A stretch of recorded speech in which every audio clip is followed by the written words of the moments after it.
Bonjour à tous et bienvenue sur ce podcast. Mon nom est Clément Marianne et avec mon acolyte Franck Poirot, on vous emmène à la rencontre des entrepreneurs d'outre-mer. On vous propose de parler d'entreprise, d'innovation, d'investissement, d'indépendance, à travers le témoignage de femmes et d'hommes créoles qui ont eu l'audace de se lancer.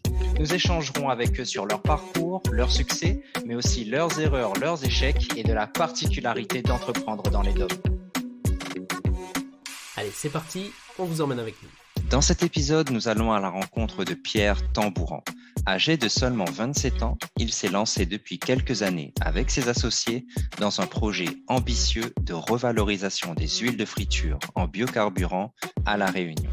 Parfait exemple de résilience, c'est avec un enthousiasme et une énergie communicative que Pierre nous raconte son parcours, les étapes qui l'ont mené à la genèse de Biofuel Réunion et les défis que représente le déploiement d'un projet industriel d'une telle envergure sur un petit territoire. Comment ça va Pierre ? Elle est là, Z-même. Ça va bien, on pète la forme. Alors Pierre, tu vas nous parler de ce que tu as déjà fait, de ce que tu as déjà accompli, de ce que tu prévois de faire, tes projets, tes ambitions. Mais avant de parler de tout ce détail technique, on va déjà apprendre à mieux te connaître. Et il n'y a rien de mieux pour apprendre à connaître un entrepreneur créole que de faire son portrait créole. Donc, on va commencer avec la première question. Si tu étais un plat des îles, tu serais lequel et pourquoi? Un plat des îles, la morue direct, que ce soit en rougail ou bien la morue frite. Pourquoi? Parce que c'est un plat simple, efficace, et parce que la morue vend de bon marché. La morue me vend de mon marché, exactement. Simple et efficace, hein, on le disait un peu en off, que c'est une définition qui reviendra souvent dans tes projets, qui est au cœur de ce que tu fais. Et ouais, je vois Clément qui sourit. Il y a une entrepreneur des Antilles qu'on a interviewée récemment et qui nous disait aussi que son plat préféré était à base de morue. Et donc, c'est marrant de voir un peu ces éléments communs qu'il peut y avoir entre nos différents territoires et on arrive comme ça à créer des ponts, notamment à travers la gastronomie. Alors,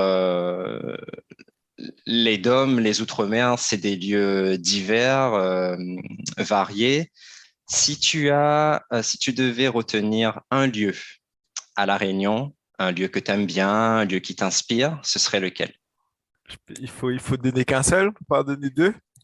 Allez, Non, donne. allez, je vais donner qu'un seul et après je vais mettre une petite annexe. Moi, j'aime bien le Maïdo. Ok. C'est un endroit enfin, ouais, que j'apprécie énormément. J'aime bien aller camper là-bas et faire le petit lever du soleil le matin. Franchement, ça n'a pas de prix. C'est vraiment très particulier. Et sinon, alors là, c'est vraiment en mode sauvage, hein, mais sinon, Sillaos aussi, c'est pas mal. Sillaos, les Donfons, Maïdo, les Enlés, enfin voilà, j'aime bien l'esprit de ces endroits-là, les assez mystiques, là, assez particuliers. Maïdo, Sillaos, bon, ça donne un peu des idées sur le type de lieu que tu aimes bien. Et pour ceux qui nous écoutent du côté des Antilles et de la Guyane, allez regarder sur Google, tapez lever de soleil au Maïdo, vous allez comprendre pourquoi Pierre affectionne autant ce moment. Donc, tu nous as parlé de ton plat, tu nous as parlé de ton lieu. On voit, c'est toujours des choses très authentiques, très simples et roots. Alors du coup, pour compléter ce portrait, une question sur une musique. Donc cette fois-ci, pas forcément musique des îles, mais quand tu as envie, voilà, de déconnecter, de t'inspirer pour bosser ou quand tu veux t'ambiancer, c'est quoi ton type de musique préférée? Mon type de musique préféré. Euh, j'ai réfléchi à la question et je me suis dit que je vais pas donner un type de musique particulièrement, mais plutôt une catégorie d'instruments. En fait, je suis percussionniste et du coup, bah, les percussions d'une manière générale, ça me fait vibrer. Et quand on dit percussion, on peut partir du maloya, on peut parler de percussion traditionnelle africaine, on peut parler de percussion afro-cubaine, on peut parler de batucada, percussion brésilienne. Enfin, c'est et tout est enraciné, tout part de l'Afrique quand on joue un peu de ces musiques-là. Donc, j'ai pas envie de dire une musique particulière, mais juste les percussions, moi, c'est ça qui me fait vibrer. Voilà. Ça fait longtemps que tu fais des percussions, de musique? Ouais, depuis l'âge de 7 ans. J'ai 27 ans aujourd'hui. Ok, Il y a eu une petite pause entre-temps, mais ouais, ça fait un moment. ok. Eh ben, en tout cas, à travers ce portrait, on sent déjà, je dirais, l'authenticité, l'attachement aux racines et au territoire. Et je retiens aussi la notion de simplicité et d'efficacité qui se retrouve dans les projets dont tu vas nous parler tout au long de ce podcast. Je vais laisser la main à Clément. Clément, à toi. Moi, avant de rentrer, tu vois, vraiment dans le détail de tous tes projets, et franchement, je pense qu'il y aura pas mal de choses à te dire. J'aimerais bien, tu vois, qu'on fasse un petit peu une prise de recul et que tu nous décrives, toi, les grandes lignes de ton parcours avant de rentrer dans le détail de ton parcours entrepreneurial, d'où tu viens, qu'est-ce que tu as fait, comment tu en es arrivé là. Et après, si tu veux bien, on parcourra du coup chacune de tes expériences entrepreneuriales pour aller décortiquer un peu plus tout ça. Ok. Bah du coup, j'ai 27 ans. Je m'appelle Pierre, pour ceux qui n'ont pas entendu au début. Je viens de la Source, du quartier de la Source, Saint-Denis. Donc voilà, j'ai grandi là-bas, j'y suis toujours. La famille, papa, maman, de la Source aussi. Euh, Parcours bah, plutôt scolaire classique, classique, on va dire, ça s'est plutôt bien passé pour moi au niveau scolaire. Jusqu'au bac S. J'ai fait une classe prépa à l'issue du bac S, donc en PTSI-PT, donc maths sup, maths spé. J'ai intégré une école d'ingénieur sur Paris, donc là on est à peu près en 2014, c'est ça, 2014, j'intègre une école d'ingénieur sur Paris en télécommunications, réseau, électronique, informatique. Euh, on va dire que c'est un peu, jusqu'à maintenant, le point charnière de ma vie, parce que ça s'est pas passé comme prévu en métropole. Et au bout d'un an, je suis rentré à La Réunion et j'ai dû un peu, ben voilà, chercher ma voie, un peu me reconstruire par rapport à ce parcours avorté avant même d'avoir eu le diplôme.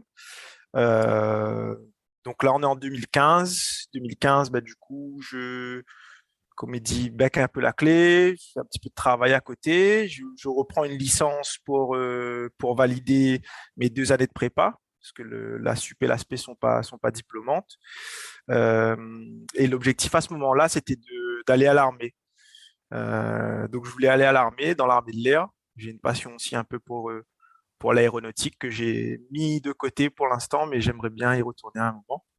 Et je voulais aller à l'armée, donc l'armée de l'air. Et donc l'objectif était fixé. Sauf que, coïncidence, hasard, chemin de vie, enfin je sais pas, ça a pas fonctionné. Et au moment où je termine mes études et, euh, et où j'attends toujours mes concours pour aller à l'armée, bah, je me retrouve un peu avec rien, enfin, pour poursuivre mes études. Et, euh, et je me dis, enfin, il y a 2 personnes autour de moi qui me disent, ah bah, dépose un CV, une lettre de motivation pour être contractuel enseignant en physique-chimie dans le second degré. Ils cherchent du monde, peut-être ça va fonctionner. Je dépose, une semaine et demie plus tard, on m'appelle et puis, je suis enseignant, quoi. Enfin, petit pote. Enfin, ok, bah c'est parti. Et du coup, j'ai enseigné pendant 2 ans et demi. Et durant ces 2 ans et demi, au bout de la première année, bah, c'est un peu à ce moment-là que le projet entrepreneurial il a commencé. Et c'est à ce moment-là aussi que j'ai eu ma date pour passer les concours pour l'armée. Donc, j'avais à la fois mon boulot d'enseignant, à la fois ma date de concours que j'attendais depuis un moment, et à la fois le projet d'entreprise qui commence. Ok. Et là, on est en quelle année, là, Pierre? Tu vois, ce moment où tu dis tu as ces 3 projets. Euh, alors, le projet de l'armée, c'est 2017 à peu près. C'est l'année où je commence aussi en tant qu'enseignant, donc août 2017. Et après, le projet d'entreprise, lui, il arrive en août 2018, août-septembre 2018 à peu près, donc soit un an plus tard. Et ça faisait, bah moi j'étais rentré en 2015, donc quand on regarde, ouais, ça faisait 2 ans, 3 ans que j'étais rentré à La Réunion, quoi. Et que j'avais eu ce parcours un peu de reconstruction, que ce soit, c'était surtout en fait, que ce soit sur le projet professionnel, que ce soit personnellement, que ce soit mentalement, que ce soit physiquement, enfin, c'était vraiment comme si que je redémarrais un peu de zéro et, et c'est marrant parce que à un moment donné, j'avais plus envie de faire ce concours enfin, je sentais que au final, l'armée, quand le projet d'entreprise est arrivé, ça valait plus rien. Enfin, mais c'était ce projet d'aller et de m'engager qui m'a fait tenir un peu la tête hors de l'eau, en fait. Il me dire que je veux passer ce concours, que il faut que j'ai mon diplôme à la fac, etc., etc. Au final, quand j'arrive et que j'ai mon diplôme et que je vois que j'ai toujours pas de date, bah, je commence à réfléchir un peu à ce que je vais faire. Le poste d'enseignant s'offre à moi. Et puis à partir de ce moment-là, ben, ça a commencé à glisser petit à petit vers l'aventure entrepreneuriale sans que je le sache à ce moment-là.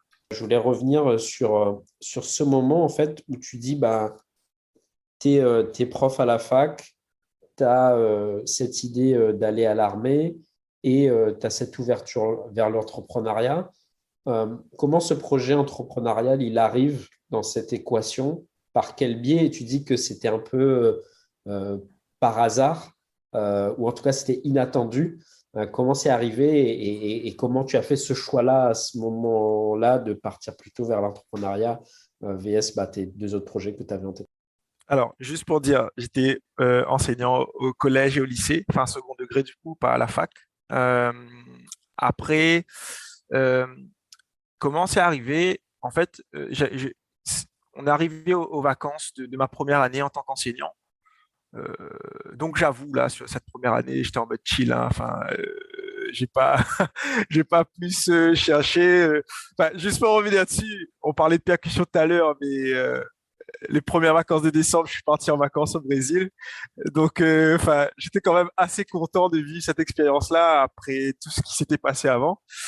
Et donc, arrivé à la fin d'année, qu'est-ce qui se passe? Il y a quelqu'un de mon entourage qui me dit, euh, bah, il travaille avec quelqu'un qui collecte des huiles dans un restaurant.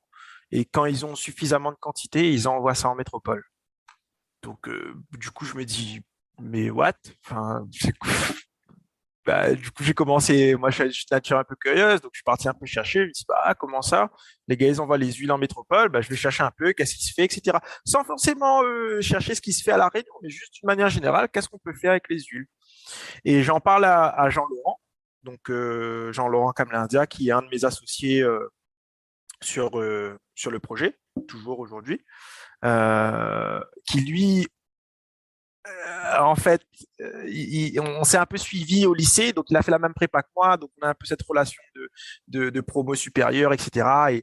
Et on n'avait jamais été vraiment proches, on va dire amis à ce moment-là, mais voilà, ça nous a amené à discuter de ce sujet-là. Et lui, pareil, il était diplômé d'ingénieur, il venait de revenir à La Réunion, il a un diplôme d'étudiant entrepreneur. Enfin, la seule personne autour de moi qui avait, enfin, et dont j'étais proche et qui avait, on va dire, un peu cette expérience d'entrepreneuriat, bah, c'était lui. Et il avait d'ailleurs ses projets. Donc, je lui en ai parlé. Et il me dit, écoute, bah, là, c'est les vacances. Moi, je partais un mois en métropole. Bah, dis, pars un mois en métropole. Et quand tu reviens, bah, on en discute. Donc, du coup, je pars un mois. Et quand je reviens, en fait, il me dit, ben, écoute, dans un mois, il y a le Startup Weekend. Ben, on s'inscrit au Startup Weekend et tu vas pitcher ton projet. Et donc là, je lui dis, comment ça, je vais pitcher mon projet? Il me dit, oui, tu vas dans une salle, il y a 150 personnes, tu pitches ton projet, après, il y a tout un, voilà, truc d'équipe, il faut constituer une équipe, etc., etc.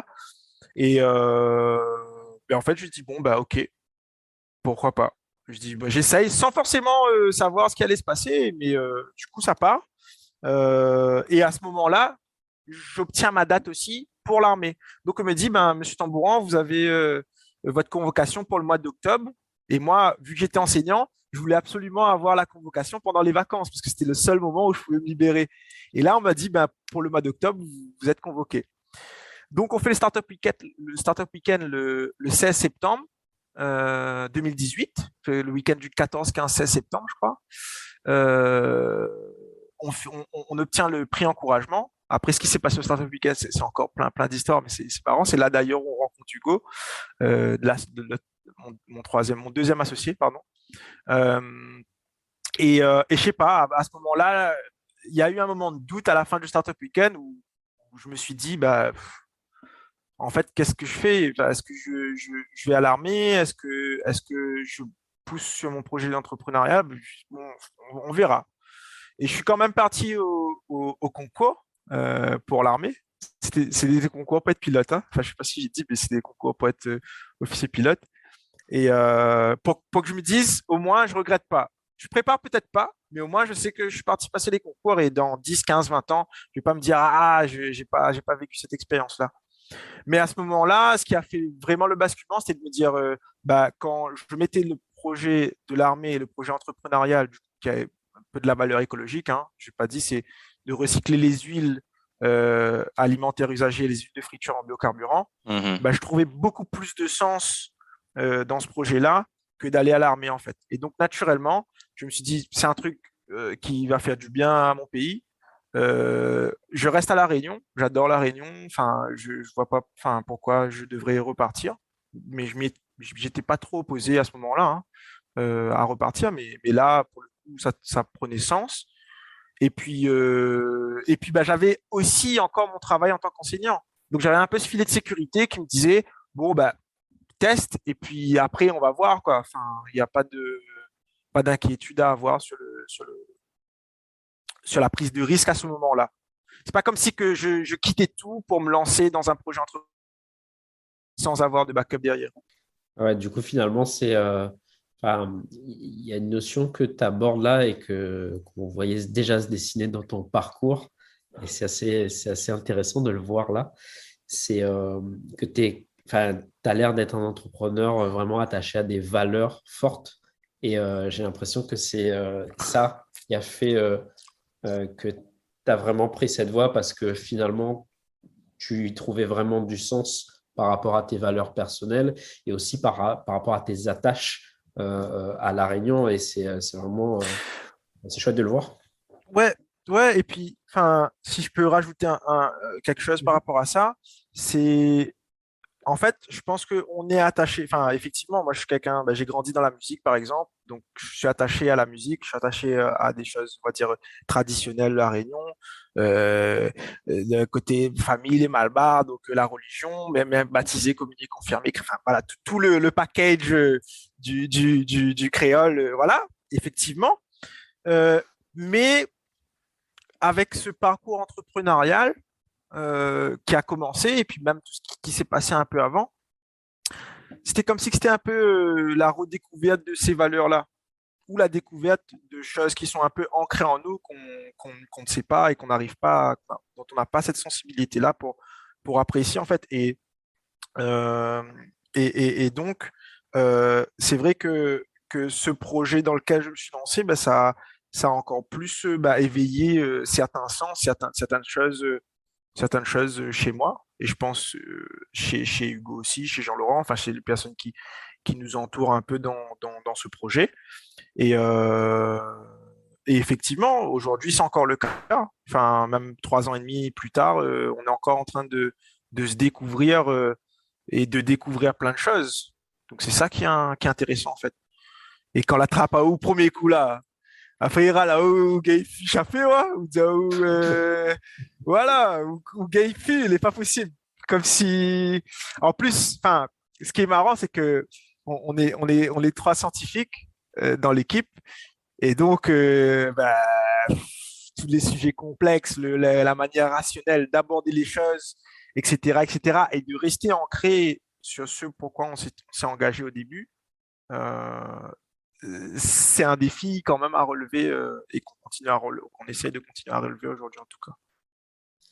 Et Pierre, est-ce qu'on peut justement ce projet, j'aimerais bien qu'on en parle un peu plus en détail parce que c'est vrai que là, on a compris comment tu es allé dans cette sphère entrepreneuriale.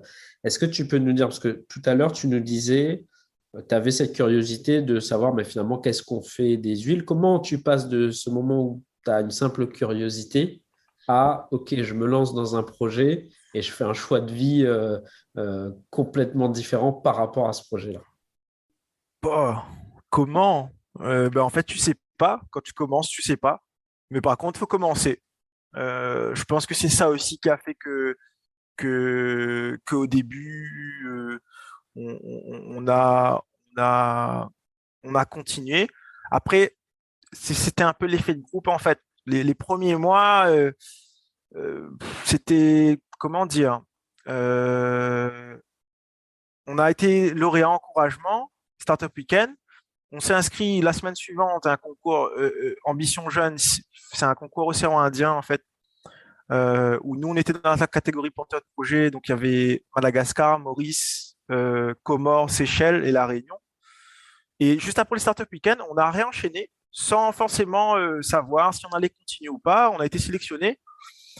Et en fait, à un moment donné, on s'est tout simplement plus lâché et comment dire, on s'était fixé ces petits objectifs. Donc, le premier objectif, on va dire, c'était Startup Weekend. Moi, j'y suis allé.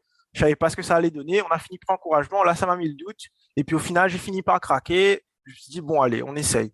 Le deuxième, c'est le concours Ambition Jeune. Pareil, on finit coup de code jury Océan Indien, mois de novembre. D'ailleurs, c'était pendant les Gilets jaunes.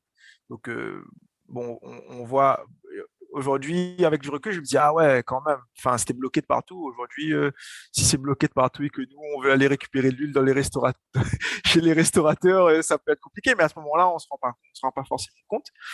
Donc, pareil, sur cet objectif-là, on s'est fixé. Donc, il fallait monter un dossier, il fallait commencer à pitcher le projet, etc. Enfin, bref, plein de trucs qu'on ne savait pas. Mais on a essayé de se documenter avec le minimum qu'on pouvait. Et là, en parallèle, en travaillant.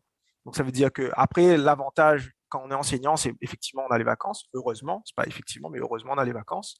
Et on a plutôt une semaine enfin des trous dans la semaine où tu peux arranger ton emploi du temps. Enfin, voilà, tu as la préparation des cours, la correction des devoirs. En gros, hein, je grossis un peu. Après, nous en physique chimie, c'est particulier parce que faut préparer les TP aussi, mais voilà. Mais du coup, c'était, voilà, on essayait de s'arranger par rapport aux disponibilités de chacun pour avancer doucement sur le sujet. Et c'est ça qui a fait que, Concours Ambition Jeune, on termine lauréat. Et quand on arrive au mois de décembre, on se dit, bon, les gars, tranquille, on speed pas, c'est le mois de décembre. Et là, on commence à comprendre que mois de décembre, mois de juillet, août, il n'y a plus personne qui répond. Donc, voilà. Et l'objectif, quand on arrive janvier 2019, on se dit, bon, l'objectif, c'est d'être incubé à la Technopole maintenant. Enfin, tu vois, on commence l'année en ayant déjà cette mentalité de se dire, bon, on veut être incubé à la Technopole. Donc, on s'est fixé une liste de rendez-vous à faire avant de pouvoir déposer notre dossier à la Technopole. Et, en fait, avant même de finir cette liste de rendez-vous, on était déjà dans la pipeline pour être incubé à la Technopole. Et je pense que c'est ça qui a fait aussi, à un moment donné où on a pitché à la Technopole, on a dit qu'on était incubé. À partir de ce moment-là, c'est parti en fait. Enfin, et là, jusqu'à maintenant, on n'avait pas encore signé de papier, pas encore mettre le nom dans le papier. Ouais. Là, même, juste pour ça, la première signature, tu te dis, bon, on est engagé maintenant en trois trucs, tu vois, même si, enfin, si, on est engagé en fait. On est engagé et on va aller jusqu'au bout. Et du coup, c'est ça aussi qui a fait qu'on s'est accroché. Enfin, je sais pas si j'ai répondu à ta question. Euh, ça c'est ouais, ça c'est vraiment sur le côté comment on a avancé sur le sujet. Après, il y a aussi cette partie équipe parce que c'est un peu ça. On va dire qu'elle fait 90% des trucs. Ce qu'on disait il y a 3 ans et demi par rapport à aujourd'hui, il n'y a plus du tout la même valeur. Il y a plus du tout, enfin, bref, on était très loin et même il y a encore 2 ans, il y a encore un an, enfin, je veux dire, ça évolue tellement vite que. Mais ce qui nous a permis d'avancer, c'est surtout l'équipe, en fait. Et Jean-Laurent et Hugo, on a décidé de se faire confiance entre nous et ça a fonctionné. Donc Jean-Laurent, je le connaissais depuis avant et Hugo, on l'a rencontré au Startup Weekend et voilà, enfin ça a fait l'émulsion, elle a pris et depuis, ben, on s'est pas lâché en fait. Ce que tu dis, Pierre, c'est très intéressant quand tu parles, notamment, tu dis que il y a 2 ans, il y a 3 ans, il y a même quelques mois, c'était pas du tout la même chose. Du coup, pour bien comprendre, est-ce que tu pourrais nous expliquer, par exemple, au Startup Weekend, tu nous as parlé de pitch. Donc, en quelques mots, ce serait quoi le pitch de votre projet à l'époque? Est-ce qu'il s'appelait déjà comme il s'appelle maintenant? Le pitch pour intégrer la Technopole, est-ce que c'était le même que le Startup Weekend? Et aujourd'hui, le pitch de votre projet, c'est quoi? Oula, ouais, je calme demain matin, là. Non, je plaisante. Startup Weekend, c'était nous la Fuel. C'était un jeu de mots avec le nous la fait et le Fuel. Et donc, on a pitché le projet de nous la Fuel et c'était un projet du coup qui avait pour vocation de valoriser les huiles alimentaires usagées en biocarburant à La Réunion, tout simplement. Globalement, aujourd'hui, c'est toujours le même projet, sauf que temporellement, ben voilà, il y a un phasage, il y a encore des choses à valider, etc. C'est ce qu'on a pitché à la Technopole aussi. Euh, c'est le même projet qu'on a pitché à la Technopole. Aujourd'hui, c'est un peu différent parce qu'on a lancé d'autres choses entre temps pour pouvoir arriver jusqu'à cette unité de valorisation en biocarburant. Pour faire simple, c'est quoi? C'est en fait, nous, on veut construire une usine où dans cette usine, les huiles alimentaires usagées, les huiles de friture qui sont collectées chez les restaurateurs professionnels, restaurateurs ou pas forcément, hein, cuisine collective, voilà, euh, et les particuliers, donc généralement, là c'est en déchetterie, ces déchets-là arrivent dans notre usine et nous, via un process chimique, on les transforme en un biocarburant qui est équivalent à un biodiesel en fait. C'est un biodiesel pardon, équivalent à un diesel. Donc, il peut être utilisé dans les véhicules diesel en incorporation. Donc, ça veut dire qu'on peut le mélanger avec du diesel ou pur. Nous, on vise principalement les flottes captives, donc transport de personnes, transport de marchandises, engins agricoles, engins du BTP, voilà, ce type de cible-là. Après, ça peut être aussi utilisé pour de la production d'électricité, notamment. Donc, voilà globalement le projet qu'on a porté, enfin le fil conducteur. Et du coup, vu que c'est un projet industriel complexe, étant donné qu'on est sur un process chimique et qu'il y a des risques industriels, qu'il y a une construction, etc., etc., il y a pas mal d'études qui doivent être réalisées, notamment d'un point de vue réglementaire. Donc, il faut qu'on essaye enfin, il ne faut pas qu'on essaye. Il faut pas banner, écoute à moi. Il faut qu'on arrive à atteindre les conditions qui sont inscrites dans les réglementations du code de l'environnement, du code de la santé, etc., etc. Donc ça, c'est un premier défi qui est difficile pour 3 jeunes qui n'ont jamais eu d'expérience industrielle et qui n'ont jamais monté un projet de cette envergure-là. Et le deuxième défi, c'est que en fait, dans cette industrie, généralement, les usines, les unités de valorisation euh, traitent beaucoup de volume. Et nous, ce volume-là, c'est un volume qu'on n'a pas à La Réunion. On n'a pas ce volume critique. Donc, on est plus sur un schéma comment dire ça, je vais appeler innovation, mais il y en a qui vont dire que c'est pas de l'innovation parce qu'on ne crée pas un nouveau process, mais c'est de l'innovation parce qu'on veut rendre petit quelque chose qui fonctionne déjà pour des grands volumes ailleurs, en fait. Donc, ces deux raisons-là font que ça prend beaucoup de temps. Et là, on table l'unité de valorisation d'ici 2025-2026. Donc, si on fait le chemin 2018, 2025, 2026, allez, on ne sait pas ce qui peut nous arriver. On peut dire, on va être, si tout se passe bien, on va être normalement en vitesse de croisière en 2028. Donc, c'est un projet industriel qui prend 10 ans, en fait. 10 ans, dont au moins 7 ans pour pouvoir voir le jour.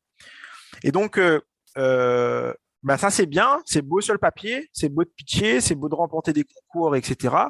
Mais en attendant, il faut qu'on puisse se nourrir, qu'on laisse pas le projet mourir dans l'œuf parce qu'on n'a plus de motivation, parce on trouve pas de modèle économique, etc. Et donc c'était la grande question depuis le début du projet, c'était est-ce qu'on peut trouver un modèle économique autour de ce qu'on fait, autour des compétences, autour des connaissances qu'on a, euh, pour pour survivre jusqu'à l'unité de valorisation. Et c'est ce qui nous est arrivé l'année dernière. Donc, on a une opportunité de gagner une part de marché de collecte.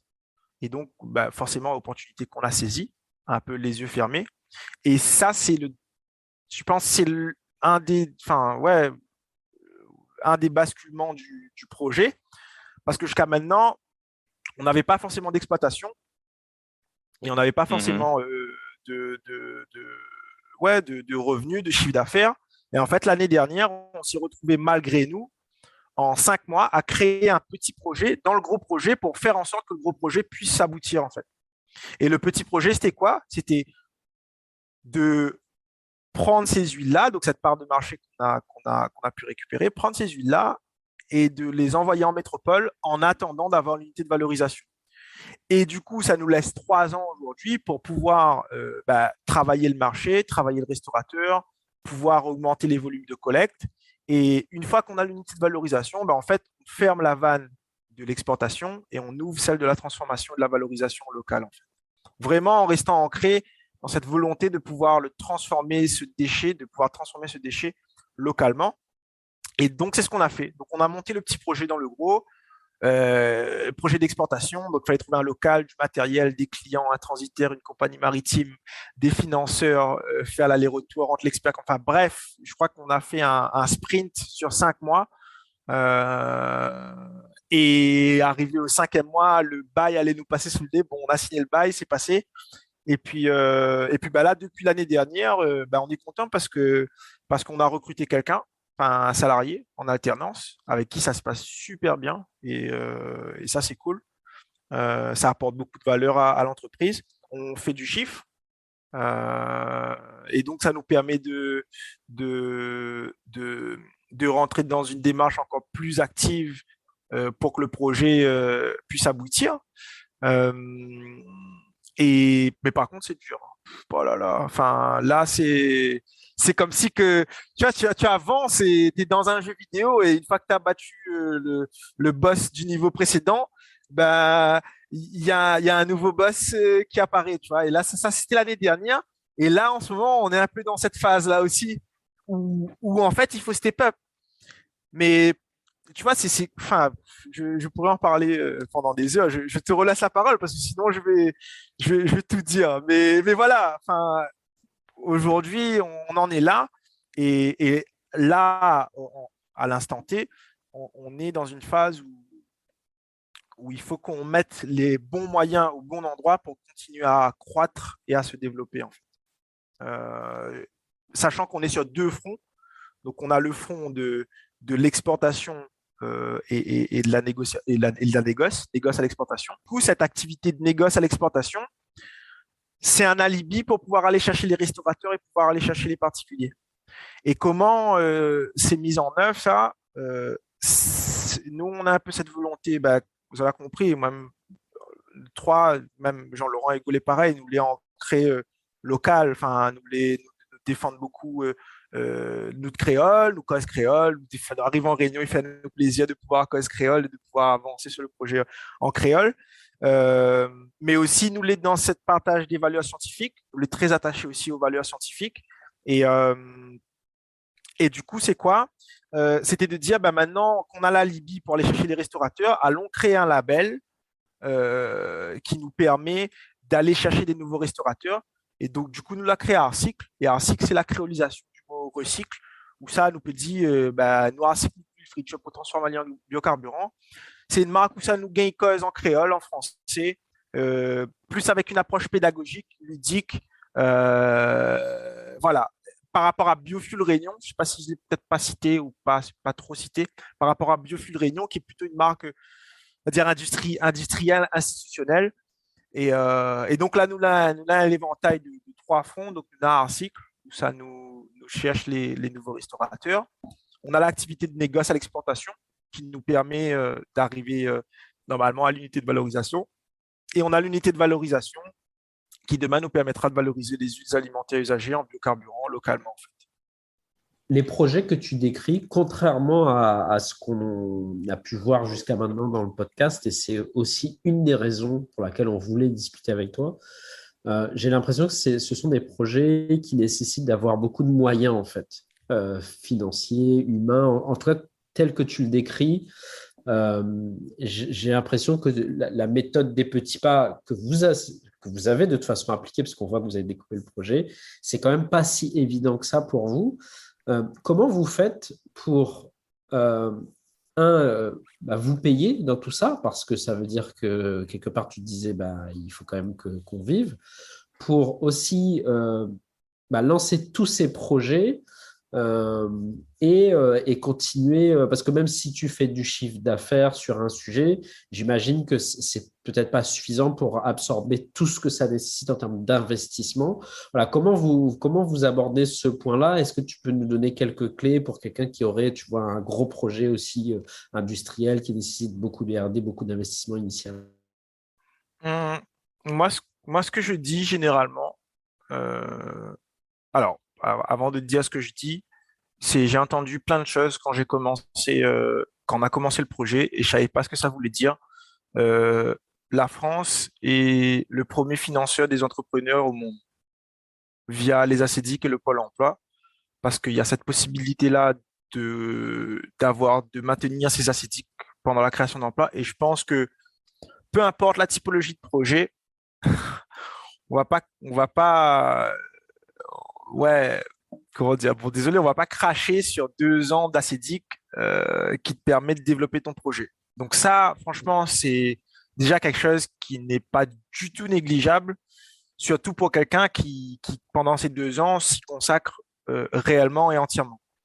Après, un conseil aussi, enfin, souvent que je donne, et c'est ce que nous, on a fait avec Hugo, euh, c'est que cette méthode des petits pas, elle est variable en fait. Tu peux l'appliquer peu importe ta situation. C'est-à-dire que si toi aujourd'hui tu travailles et tu as un projet d'entreprise, ben, rien ne t'empêche de prendre 1 heure par semaine ou 2 heures par semaine ou 3 heures par semaine pour pouvoir avancer sur ces choses-là.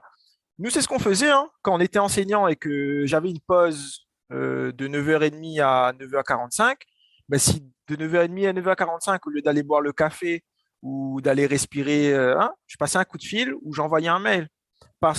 Alors que ce n'était pas forcément un coup de fil ou un mail qui allait faire basculer le projet ou faire avancer le projet, mais c'est juste toute cette somme de petites actions qui fait que. Et donc, la difficulté dans tout ça, c'est qu'à un moment donné, il faut se dire, bon, bah, je fais le pas et puis je prends la décision de me consacrer entièrement au projet, tu vois. Et je pense que la vraie difficulté, elle est là, mais comment dire, c'est pas une fausse difficulté, mais tu vois, nous, par exemple, on a décidé d'arrêter en janvier 2020 et d'avoir 2 ans d'ACDIC de 2020 à 2022. Tu dis d'arrêter, c'est-à-dire? D'arrêter de travailler, d'arrêter d'enseigner et donc de se mettre aux ACDIC à partir de janvier 2020. Mais qui aurait dit qu'il y aurait eu le Covid? Enfin, genre, tu vois, mais nous, déjà depuis le mois de décembre ou le mois de novembre, on s'était dit que de toute façon, en janvier, on allait arrêter. Et en janvier, on nous a reproposé des contrats. Mais à un moment donné, on s'est regardé dans le blanc des yeux avec Hugo, on s'est dit, bon, on fait quoi? On arrête vraiment ou bien on continue? Et en fait, on a pris cette décision d'arrêter sans savoir qu'il y aurait eu le Covid et sans savoir qu'en 2021, on aurait eu une activité qui se lancerait. Donc, quand on arrive dans cette période-là où en 2021, on est propulsé à lancer une activité, en gros, ben, la seule deadline qu'on a, c'est de se dire, ah, janvier 2022, par contre, on n'a plus d'ACDIC. Donc, comment on va faire à ce moment-là? Il faut qu'on arrive à se dégager un revenu, il faut qu'on arrive à... Et là, on y est. on ne se dégage pas énormément ni régulièrement, mais on est dans une phase où on arrive à se dégager un revenu. Et en fait, c'est toute la somme du travail qu'on a fait jusqu'à maintenant qui fait que, et puis il faut être malin aussi, un peu, faut être malin, qui fait que, bah, pour le début, oui, enfin, il faut s'appuyer, il faut pas se jeter comme ça dans la gueule du loup. Il faut pas se jeter comme ça dans la gueule du loup. Il faut profiter des acédiques et il faut se préparer. Et je pense que c'est ça aussi, c'est que tout le travail qu'on a fait avant 2021, ben en fait, quand on a pris la décision l'année dernière de se dire on lance le projet et on va lancer une exploitation, ben c'était comme si on était déjà prêt en fait, sans savoir ce qui nous attendait. Mais c'était comme si que dans notre tête, on avait déjà préparé suffisamment de choses et déjà tourné, cogité, etc. Et voilà, mis en place une espèce d'esprit d'équipe euh, où ben en fait c'est parti et là ben, voilà aujourd'hui cette année on est en train de récolter un peu les fruits de ce qu'on a fait pendant 3 ans et demi et il faut qu'on s'aime encore plus pour pouvoir l'année prochaine enfin c'est ça aussi qui est difficile mais voilà enfin comment on s'en sort un peu quand on part de rien quoi. Mais typiquement, quand tu dis, parce que là tu parles, ce que je comprends, c'est vous avez ces ACDIC, ce pôle Oui emploi ah oui ARE. j'ai répondu à une partie de question hein. Ouais, et la partie R&D, La- parce que tu dis, vous avez recruté, oui vous faites pas mal de R&D, ça, cette ouais. partie-là, comment vous la financez? Effectivement, c'est des projets qui demandent beaucoup de ressources.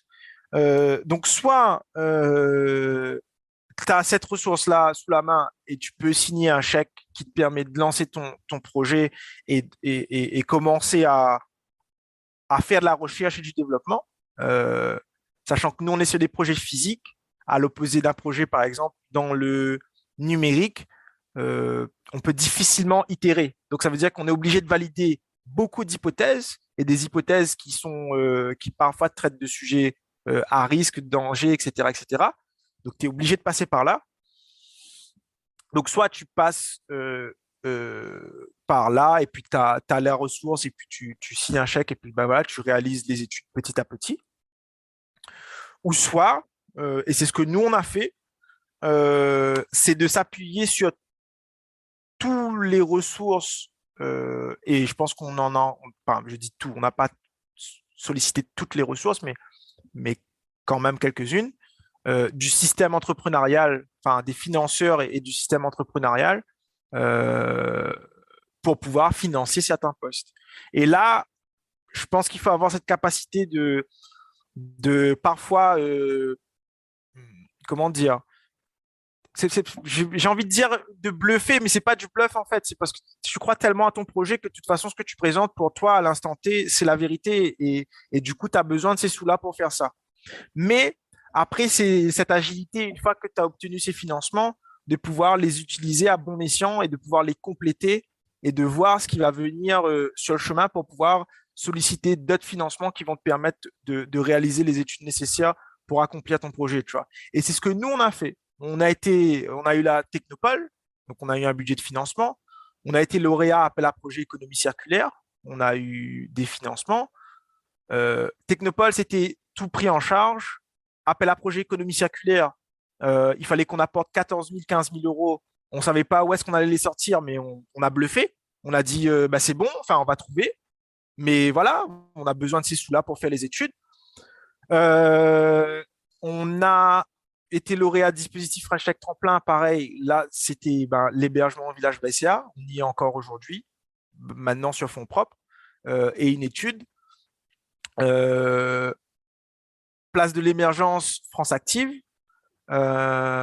Et pour l'activité de négoce à l'exportation, là par contre, on a dû, enfin, on s'est endetté pour pouvoir mettre cette activité-là en place. Mais avec le pool de financement qu'on a pu solliciter sur le projet, ben, on a réussi petit à petit à avoir le capital nécessaire pour réaliser les études, tu vois. Et en sachant qu'aujourd'hui, peut-être avec même ce capital-là, on a encore des études supplémentaires. Enfin, c'est pas peut-être, c'est qu'on a encore des études supplémentaires et on ne sait pas du tout comment on va les financer aujourd'hui. Enfin, on sait, on a des pistes. Enfin, je veux dire, à un moment donné, tu commences à t'y habituer un peu et voilà, on a des pistes, mais ben voilà, c'est de faire ces choses-là. Et ça prend encore plus de sens et c'est encore un petit peu plus agréable quand tu te dis, bah, maintenant, tu as une activité, tu es en exploitation et donc tu peux te permettre de jauger bah, ce que tu génères comme valeur peut te permettre qu'est-ce qui peut être réinjecté dans la boîte pour continuer à faire avancer la machine, quoi. Moi, ce que je retiens dans tout ça, et merci pour ces réponses hyper précises et très concrètes, c'est que oui, vous aviez de l'investissement à faire, vous n'aviez pas forcément de fonds propres au départ, et vous y arrivez quand même à faire des choses, à être toujours là et à générer une activité qui génère du chiffre d'affaires, etc. Et on a tendance à se dire, dès qu'il y a des sujets de financement qui entrent en compte, que c'est pas possible, etc. Mais je trouve, et je te rejoins un peu sur ce que tu disais sur la France qui aide aussi ses entrepreneurs, c'est une réalité, tu vois, et je trouve que ton projet, la France et la Réunion, parce que là c'est le cas, parce qu'il y a des Oui, bien sûr. dispositions par la France, Oui, etc. Mais je trouve que c'est un bon exemple de se dire, avec de la volonté, du pitch, ce que toi tu appelles bluffer, moi je dirais que plutôt que c'est une capacité aussi à convaincre, à embarquer les gens. bien Et sûr, quand tu arrives à bien faire sûr. ça, eh bien, tu peux bypasser ces problématiques, enfin trouver des solutions aux problématiques de Ouais. financement et de besoins de R&D, etc. C'est ça. Et puis, enfin, juste, je complète rapidement. Tu vois, alors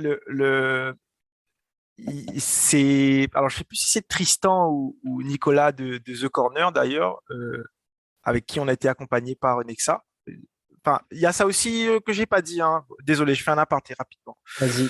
Euh, Ce qui nous a permis d'arriver où on en est aujourd'hui, et je pense qu'il va nous permettre de continuer, c'est aussi les systèmes d'accompagnement autour, en fait. Nexa, Technopole, Village by CA. Enfin, c'est tout un peu cet écosystème sur lequel tu peux t'appuyer.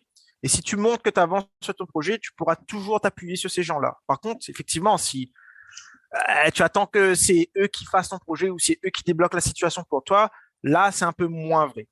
C'était juste pour faire l'aparté et je profite aussi du podcast pour dire merci à ces institutions qui nous ont accompagnés parce que c'est un peu grâce à elles aujourd'hui si on est là. Euh, Qu'est-ce que je voulais dire sur le financement? Par contre, là, je reviens sur The Corner, donc Tristan et Nicolas, ou Nicolas, euh, ils nous ont dit que c'est pas, comment dire, c'est bien de faire des demandes de financement, mais il faut pas devenir une bête de concours, ou une bête de financement, une bête de subvention. Euh, du coup, c'est là aussi on va dire la bascule, c'est que on peut aujourd'hui rendre sexy notre projet et présenter à tous les concours et présenter à tous les financements pour obtenir des subventions, mais c'est pas durable en fait. Enfin, cette situation-là, elle est pas durable et je pense que ça nous conforte encore plus dans la position dans laquelle on est, d'avoir pu monter une activité et aujourd'hui de pouvoir dire, ben, regardez en fait, enfin, vous nous avez accompagnés, vous nous avez financé jusqu'à maintenant. Effectivement, ben, on génère du chiffre. Ça, c'est une partie de la réflexion. L'autre partie, il ne faut pas aussi négliger le temps que ça peut prendre, même si on y va au bluff, etc., de monter les dossiers, de préparer un pitch, de structurer tout ce que tu vas dire, en fait, autour de ce que tu vas demander, parce que c'est tout le temps ça, hein. Vous venez pourquoi, monsieur? Bah, du coup, il faut démontrer que ce que tu viens de demander, il y a une réflexion derrière, ça sort pas d'un chapeau, en fait. Et ça peut prendre du temps. Aujourd'hui, une énième fois, on est encore dans cette phase-là. Et ça, c'est une réalité un peu entrepreneuriale qu'on ne dit pas forcément. Parce qu'on va te dire, ouais, fais un BP et après, ça dépend des projets, hein. Fais un BP, fais un dossier, etc. Présente, fais-toi financer. Et après, c'est bon, c'est parti. Une fois que ça roule, ça roule. Sauf que nous, on force de constater que plus on avance, plus on en refait. Et, et le niveau, il augmente comme je le disais à chaque fois, le niveau, il monte d'un cran et donc la difficulté n'est pas la même. Mais ce qui est bien, c'est que les choses s'affinent et ça se rapproche de plus en plus de ce qu'on a rêvé il y a 3 ans et demi, en fait. Voilà. Enfin, et je sais pas si c'est clair ce que je viens de raconter, mais Moi, je trouve ça très intéressant. On retombe un peu, je trouve, dans cette méthode-là des petits pas pour le financement. Moi aussi, il y a beaucoup de projets en Martinique que j'ai accompagnés et les gens ont besoin de 100, 150 000 euros pour se lancer. Ils savent pas par où commencer. Et en fait, on peut déjà commencer à mettre beaucoup d'énergie dans le fait d'aller chercher un prêt d'honneur, par exemple. Un prêt d'honneur à 10 000, 15 000 euros. Et si on arrive à mettre l'énergie suffisante à convaincre cet organisme qui va donner les premiers fonds, ce fonds peut servir après d'effet de levier auprès d'une banque, non seulement en apport numéraire, mais aussi le fait de dire une première structure nous a fait confiance et nous accompagne. Et je pense que plus on avance dans le projet, plus on a besoin de fonds. Mais effectivement, on peut s'appuyer aussi sur les succès qu'on a eu pour j'allais dire faciliter la chose, même si c'est pas du tout le cas. Tu parlais de business plan, tu nous parles de cette vision là de l'unité de valorisation on va dire à long terme, à l'échelle entrepreneuriale. Du coup, est-ce que tu serais OK de nous donner quelques chiffres? Moi, ça m'intéresse par exemple. Tu vois, il faut combien de litres d'huile usagée pour arriver à 1 litre de biodiesel? Et du coup, ce serait quoi la capacité de production de cette unité et peut-être quelques mots, un ordre de grandeur sur le chiffre d'affaires que ça pourrait dégager à terme. alors, nous, on s'est basé sur. Alors, d'aller un peu plus peut-être dans le détail, en fait, on est sur pour ceux qui se connaissent un peu en chimie, on est sur une réaction qui se fait à l'excès. Donc, ça veut dire que pour une certaine quantité de matière première, d'huile, si on rajoute plus de réactifs qu'il n'en faut, ben, tout l'huile alimentaire usagée va être transformée en biodiesel. C'est-à-dire qu'on aura un excès de réactifs. C'est pour ça qu'on appelle ça une réaction à l'excès, en fait. C'est pour faire en sorte que la réaction soit totale. Et, euh, et donc, du coup, sur la transformation que nous, on va opérer, c'est une réaction qui est à l'excès. Donc, ça veut dire que pour 1 kg d'huile alimentaire usagée, théoriquement, le rendement, on peut avoir 1 kg de biodiesel. Voilà. Enfin, en termes de rendement. Et en litres, enfin, je ne vais pas faire la conversion, mais c'est à peu près équivalent. La seule. OK. Bon, la chimie a ses limites, hein, comme toute science.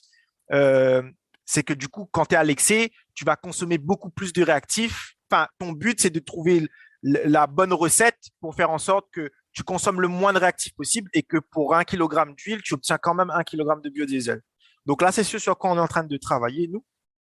Euh, donc, pour 4000 tonnes d'huile alimentaire usagée, tu peux obtenir 4000 tonnes de biodiesel en ayant la bonne recette pour essayer d'économiser les réactifs. 4000 tonnes, ce sont les chiffres qu'on a et qui ont sans doute évolué depuis 1 an ou 2 sur le gisement d'huile alimentaire usagée à La Réunion. Donc, ça veut dire que théoriquement, si on arrive à capter les huiles des particuliers et des professionnels, les huiles de friture, on peut se rapprocher de ces 4000 tonnes-là, théoriquement. Donc, ça veut dire que sur notre usine, nous, le premier objectif qu'on s'était fixé, c'était de se dire, il faut qu'on arrive à une unité de valorisation qui peut absorber 4000 tonnes d'huile alimentaire usagée pour produire 4000 tonnes de biodiesel et qui reste rentable parce que sur le premier défi, je ne sais pas si vous vous souvenez, c'était de faire quelque chose d'une industrie qui, sur des gros volumes, Oui. quelque chose de rentable sur des petits volumes. Donc, il faut qu'on soit rentable.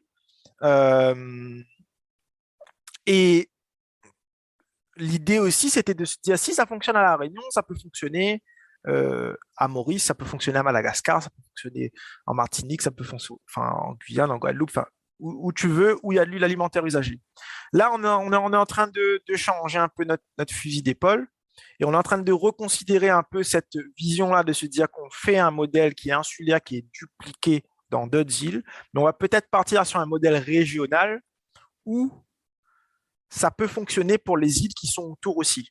Maintenant, aller chercher, aller savoir c'est quoi les volumes qu'il y a dans ces îles pour les importer à La Réunion, ça c'est un autre sujet, un autre débat. Mais on veut que ça reste quand même dans notre scope pour qu'on puisse demain. En fait, la scalabilité, elle est là, elle est là la limite de notre projet, en termes de scalabilité.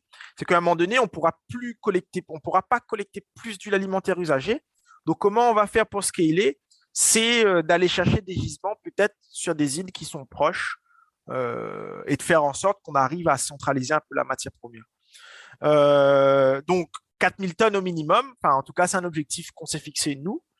Après, 4000 tonnes, je ne sais pas exactement combien ça fait en termes de litres. Ça doit faire entre 4 millions et 4 millions 5 de litres de biodiesel. Et il reste la question de savoir à un moment donné, quand on aura validé notre cible finale, de comment on fixe le prix. Et là, on n'est pas encore à cette phase-là. Donc, la question de savoir combien ça peut générer de chiffre d'affaires, j'ai envie de te dire, là, en l'état, si on s'indexe sur le prix du diesel, on va dire c'est 1,5 fois 4,5, 4,5 millions, c'est ça. Mais ça peut bouger encore. Aujourd'hui, c'est pas quelque chose qui est arrêté en termes de tarifs parce qu'on a encore ces études-là qui doivent être réalisées. De toute façon, si j'ai les tarifs, je ne vous le dirai pas. Non, mais voilà, on a encore pas mal d'études à réaliser et notamment sur ce besoin en investissement qui va impacter le coût de revient et sur les coûts d'exploitation aussi qui vont venir s'additionner pour nous donner notre coût de revient en fait. Voilà, je ne sais pas si j'ai répondu à ta question, mais en gros, c'est ça un peu le topo. Oui, bah ça nous donne, enfin pour les auditeurs qui nous écoutent, je pense que ça donne un peu des repères, tu vois, de passer de cette idée d'une usine à se dire, OK, il faut une usine qui arrive à traiter 4000 tonnes d'huile, qui va arriver après à 4 millions de litres. Ça donne déjà plus de concret au projet. Merci pour ces chiffres, merci pour toutes ces précisions, toutes ces informations.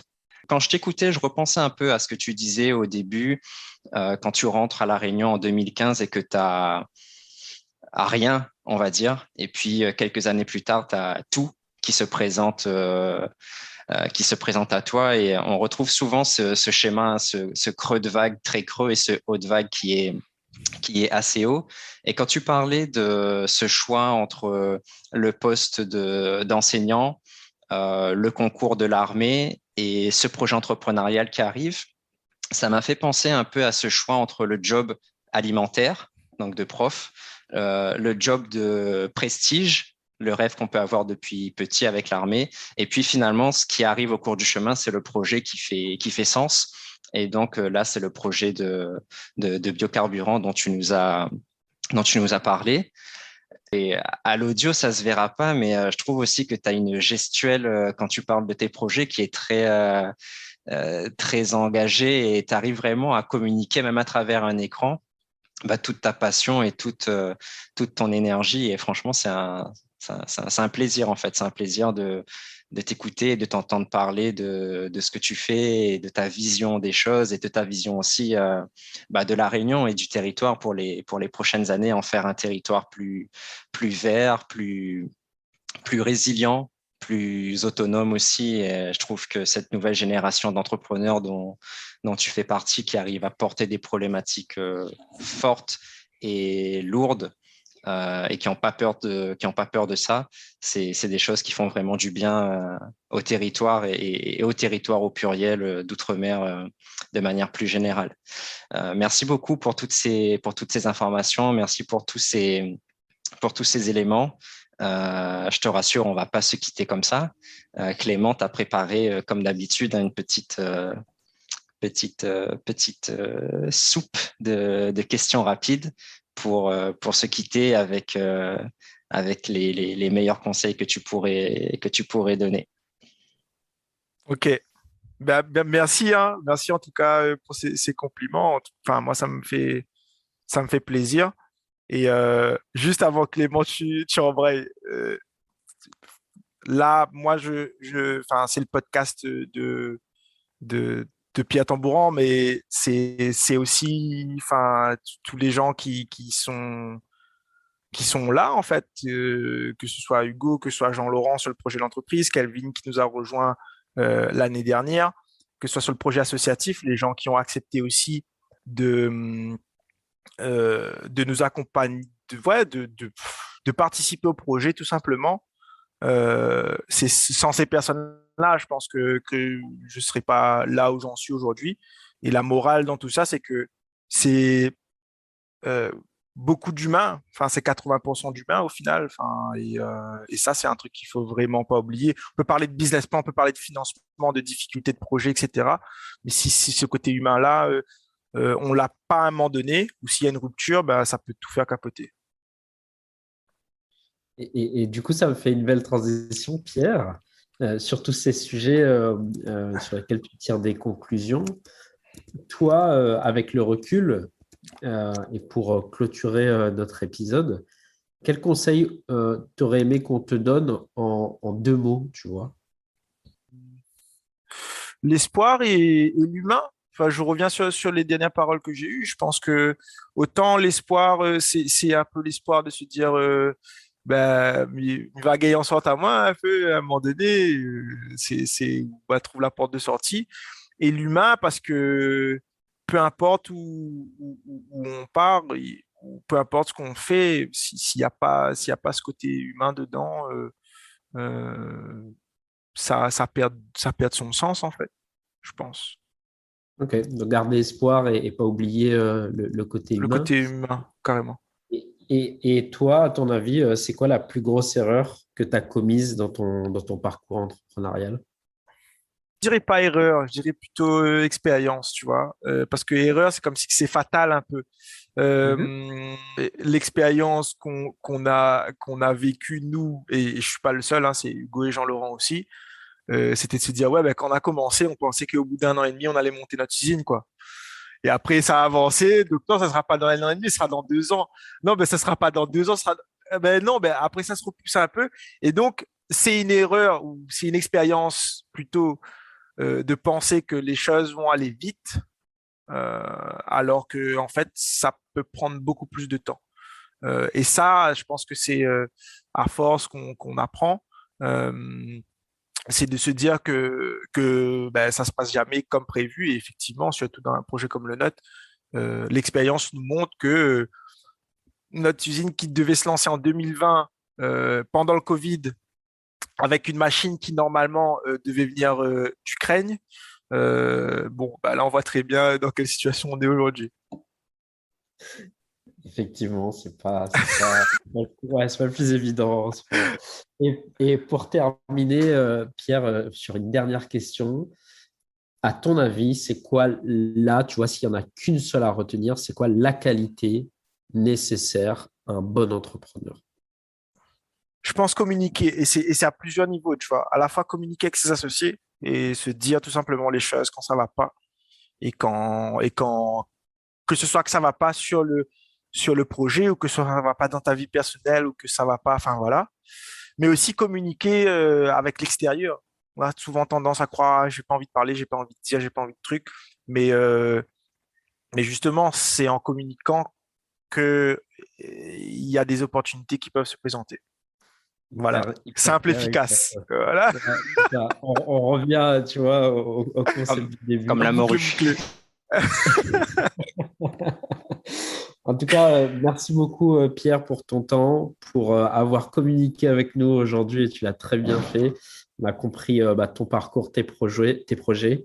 On te souhaite beaucoup de belles choses pour la suite et on espère te recroiser très rapidement dans la sphère entrepreneuriale. Passe une bonne journée et à bientôt peut-être sur un autre podcast. Yes, merci à Z les gars, on nous retrouve.